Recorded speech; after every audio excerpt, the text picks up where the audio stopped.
Please welcome to the stage Lisa Bonos, Silicon Valley reporter at the Washington Post, for a fireside chat with Yoel Roth, Vice President and Head of Trust and Safety at Match Group.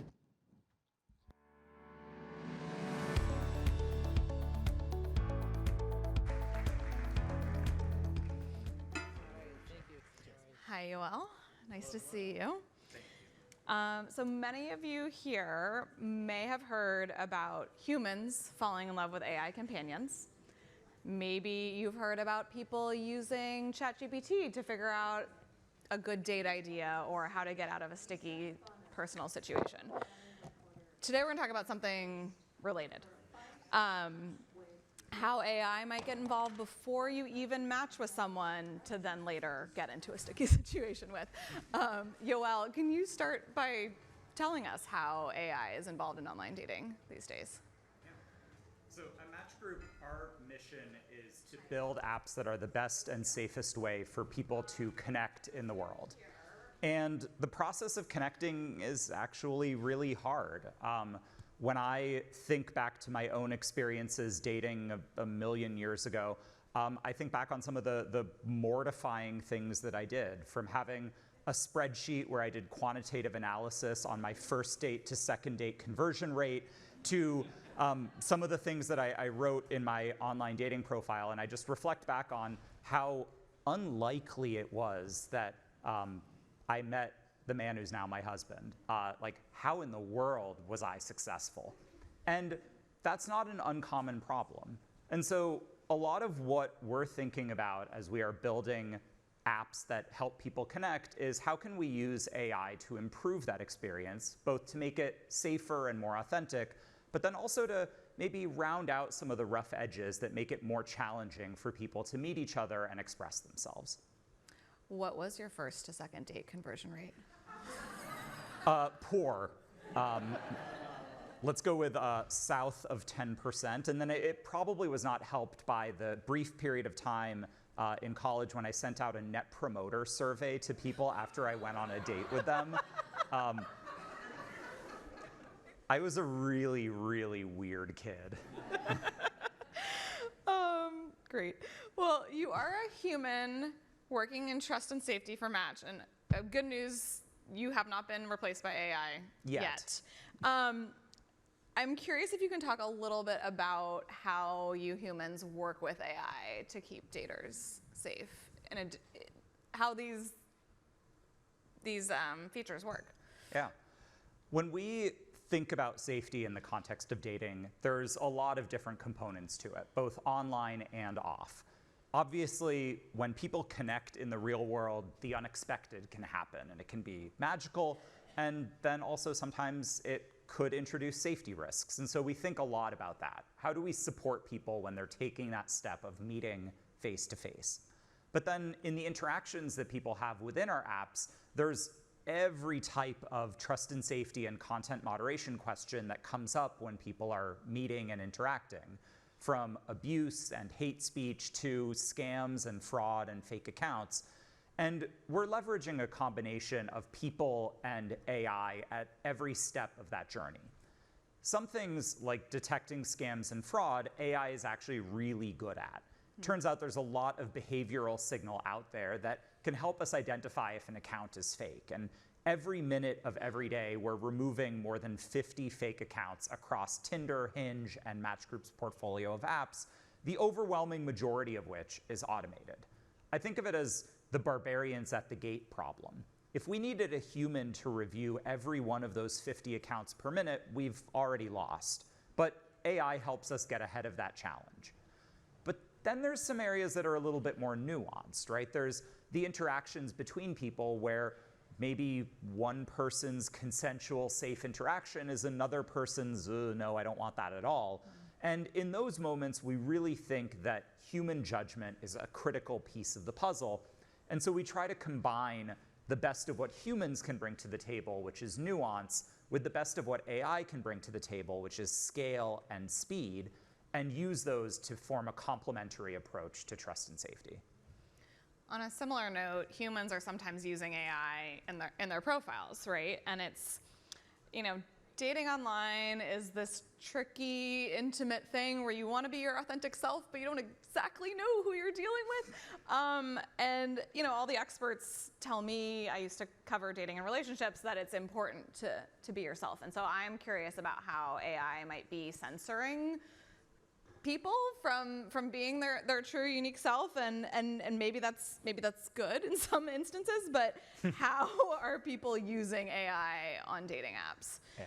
I mean, I think back on my own cringe-worthy experiences as a 20-something on dating apps, and frankly wish I'd had more support from technology to help me be a little bit of a less of a pretentious monster. But the way that we see it is that AI can kind of help nudge people towards more successful behavior, but we want to do that without losing that sort of special, unique thing, which is what people really can sink their teeth into.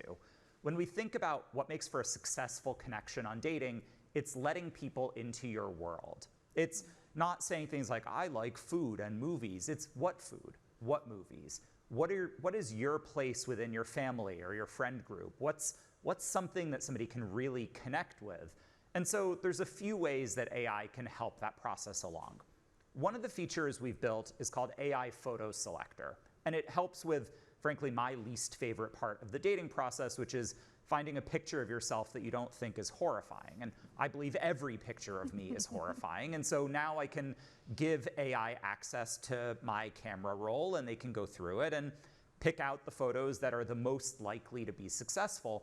And this streamlines one of the first steps that people take when they sign up for dating apps. But within that is the question, you used the word censorship, I would say flattening, right? How do you make it so that our dating profiles don't all look the same? How do you avoid, in mathematical terms, a regression to the mean? And ultimately, if these AI-powered systems are just math, we really want to ensure that we're not resulting in dating profiles that have a lot of that sameness. It's why we don't really think about experiences like autonomous AI-powered dating where the bots will date each other and then tell you, okay, here's your perfect match. It's much more like, how do we enable people to express themselves in a more effective and seamless way? You know, I've been here most of the day. There's a lot of people that have presented really cool combinations of human creativity and AI, which got me thinking that I think a well-crafted pickup line in real life or online is an art form.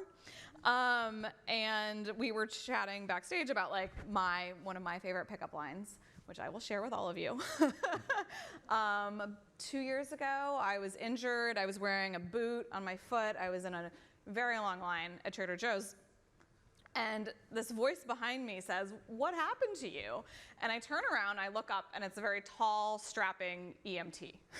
Because I see that he has and I said, "I fell playing tennis and you weren't there to catch me." That's a really good one, by the way. And I was not looking at him across the room. Like, this just happened in spur of the moment. And you know, the conversation fizzled after we got our food checked out, but the story lives on. So I'm just curious, from your work at Match, like what sort of first lines, first messages work well? How can you be that wounded person in line at the grocery store? I mean, I think ideally you can meet somebody without needing to have your leg in a boot, but no, like at the core of that is personalization. You were approached by somebody who recognized something distinctive about you, and you responded with something distinctive about them based on observing each other. And we find that that's the key to meaningful connection. But it's deeply personal, and a lot of what we look at on the safety side is not just what makes for a good pickup line, but what makes for a bad one. And so first, I'd like to express deep gratitude to the Aspen Institute for allowing me to read some examples of, some on-the-fence pickup lines. And this is going to be an interactive session. So I'm going to ask all of you, as we read some of these pickup lines that are all real examples drawn from Tinder, raise your hand if this is a pickup line that would work on you. So if somebody sent you this as an opening message, would you swipe right? And for those of you who haven't been on Tinder lately, swiping right is the good one. And I'll go first. I'm jealous of your heart because it's pounding inside of you and I'm not. Show of hands if that pickup line would work on you, and don't be shy. It would work on me. All right, there's like 2 brave souls in the audience who raised their hands for that one. So, but let's keep going. All right, I have one. Hey, I'm on top of things. Would you like to be one of them? Show of hands, would that one work? Literally no one. Oh, again, one of the same brave souls who raised his hand last time. Okay, one more. Are you a haunted house? Because I think you can make me scream. Oh, we got one person in the back. Yeah. Excellent. All right. And I'll go for the last one, my personal favorite of these. And remember, these are all messages that people on Tinder have sent. Pizza is my second favorite thing to eat in bed. Show of hands. Anyone? Anyone? No. So the reason that we share these examples, and actually I was expecting y'all to be a little bit more divided on these than you were, or perhaps it's sort of like not wanting to admit that the cringe pickup lines work for you in a room of your peers and friends. These messages are all examples of what we call at Match Group too much too soon. And the thing about too much too soon is, like, none of these are policy violating, right? None of them are hate speech. Some of them are maybe a little on the fence around sexual, but they're all in this space of content that for some people is going to be disengaging. And when we look at the numbers about these types of messages, we see that first, they're extraordinarily common. About 1 in 10 first messages on Tinder contains some type of disengaging too much too soon content. And particularly, this isn't exclusively gendered, but about 40% of women who are using dating apps will get a message like this at least once a month. And so we think a lot about that, not just from the perspective of how do we build apps that are safe and welcoming and inclusive, but also, you know, if you see this and you're like, oh, blech, like I don't want to be around that, like these messages are kind of cringe, you're gonna stop using our apps. And then on the side of the people sending these messages, you're, you know, doing your best. But if you're striking out again and again because you think you're really hilarious with your pizza pickup line and the people on the other side of it are like, yuck, you're not having a successful dating outcome either. And so that creates a real opportunity for us on the product side. Do people that get it too much too soon, okay, so they about 20% of the time might change their first line. Do they learn? Do they get that message less often as they go on? Yeah, so let me unpack what we do in these moments, right? Like one of the features we've built to try to not just do content moderation as, you know, you violated the rules, now you're banned. We do some of that, but actually we focus a lot on behavior change. And a feature we have is called Are You Sure?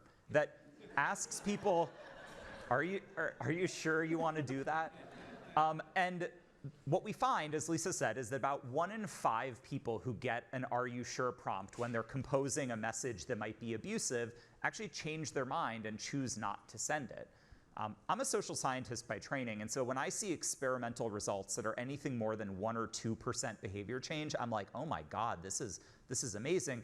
Obviously, 1 in 5 isn't what I wish it would be, which is full behavior change, but what we do see is that by encouraging people to be more intentional with the messages they send, you actually can result at scale in better outcomes.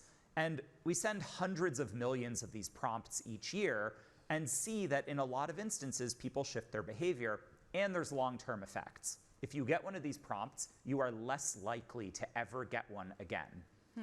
And that ultimately is the key, I think, to both making dating safer and more respectful and more civil, but also leading to more successful dating outcomes for people who are showing up the best way they can, but their best way, kind of like me in my 20s, is just like a little bit cringe. It's too much too soon. Thank you. It's been really interesting. If anyone needs help writing a pickup line, come to me. Not me. And if you're not sure if it's appropriate, come find Yoel afterward. Awesome. Thank you. Thanks, everyone.